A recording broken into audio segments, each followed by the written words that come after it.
Welcome to our channel, ladies and gentlemen. I want to begin this analysis by an African proverb. A leopard never changes its spots. A leopard never changes its spots. And by the end of this analysis, you will understand what I mean. President William Samoei Ruto has got his, what I call, the software character in him that you cannot remove, and so is everyone. But many a times he presents us with the hardware character, the face value of it. But if you want to know the real value or the real character of a person, you find it in a crisis. When people are happy, that is not the time to understand who they really are. We are definitely in a crisis because the president is faced for the first time by a reality that the seat that he sits on is given to him by Kenyans. And when people went to the streets and they occupied Parliament and Supreme Court and others got access to State House Nakuru, he realized that you can wake up a civilian. You can sleep as a president today, tomorrow you wake up as a civilian. He's been trying to develop mechanisms to deal with the people, especially the youth, but everything is falling around. Now, President William Ruto has done something that has really shocked many because he is dealing with a generation that is digital.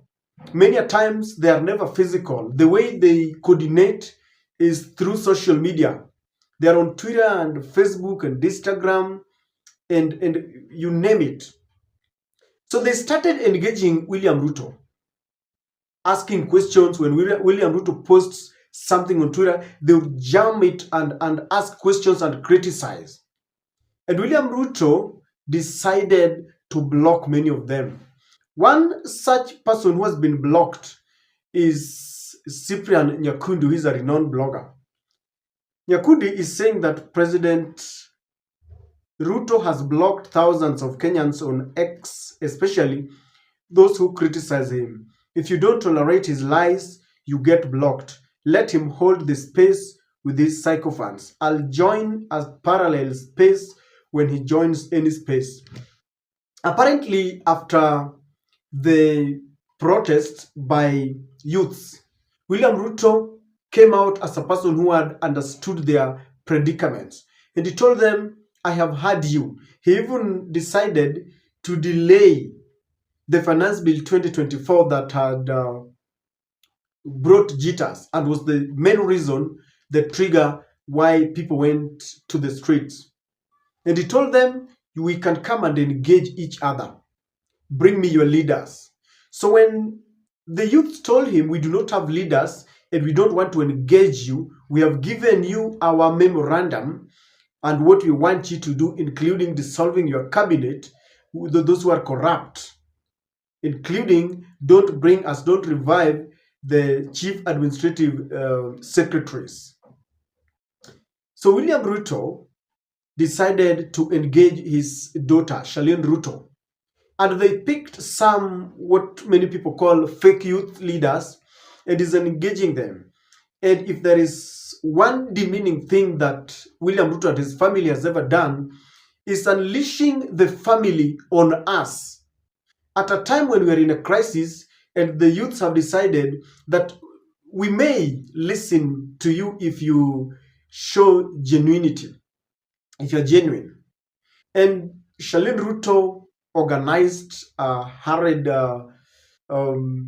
kind of press conference and read to us a speech that sounded like it was drafted by the NIS, telling us to respect her father, telling us that the youths want to remain peaceful, drifting away from the main agenda that the people are asking her father.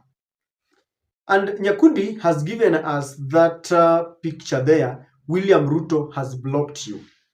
As a national leader, ladies and gentlemen, You cannot block people. And I know he's got a right.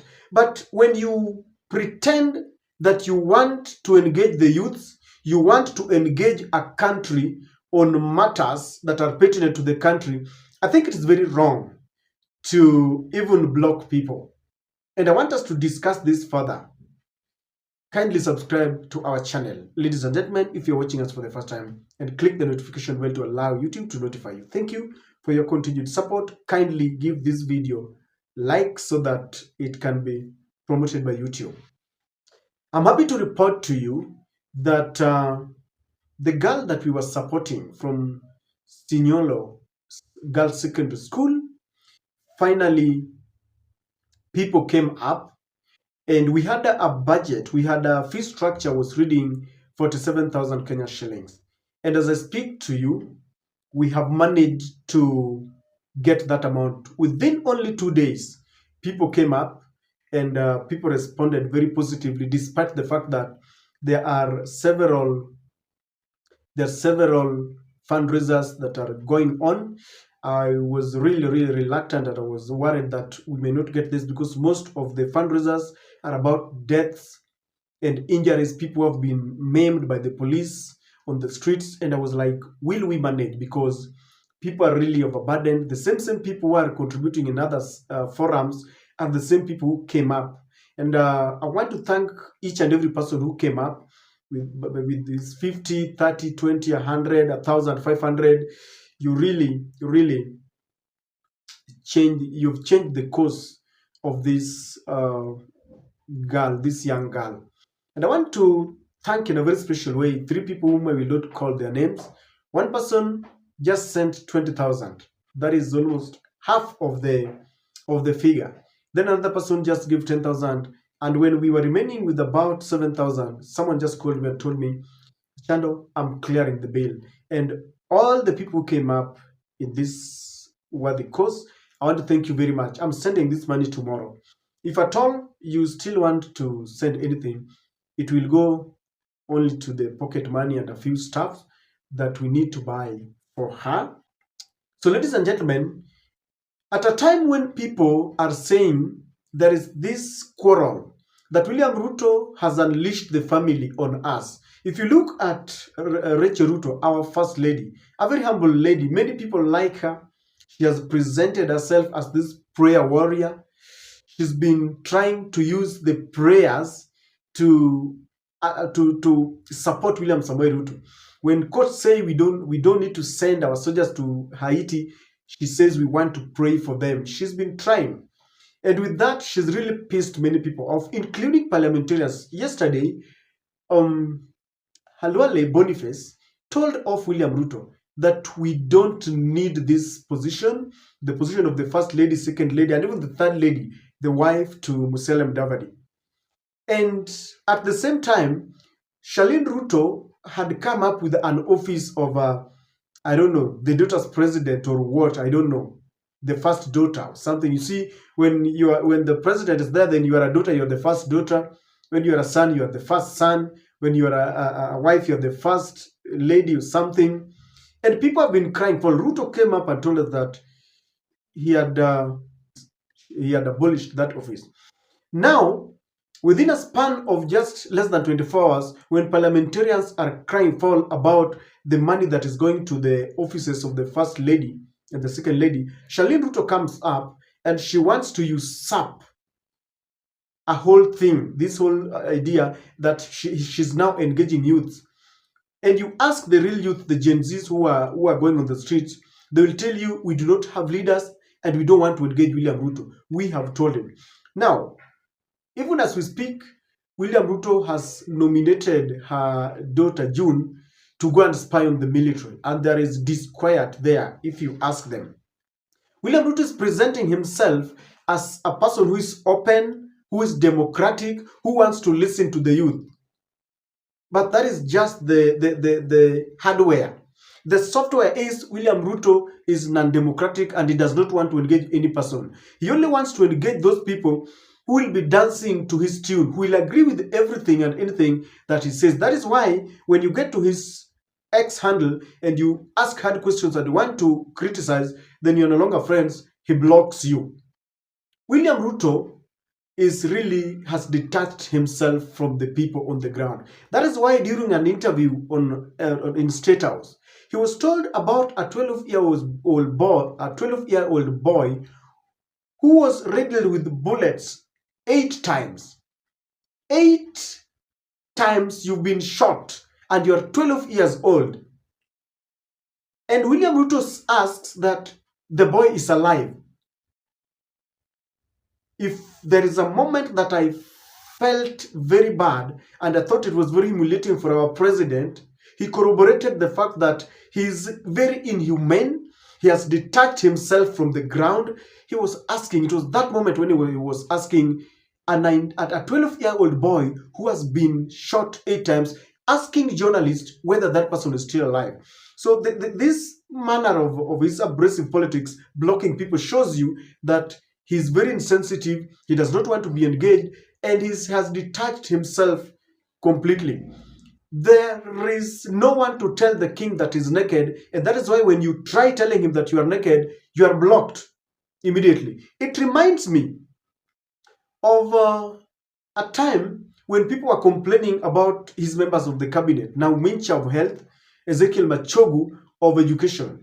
And when Machogu realized that he was carrying a burden that was not his, he went to Parliamentary Committee on Education.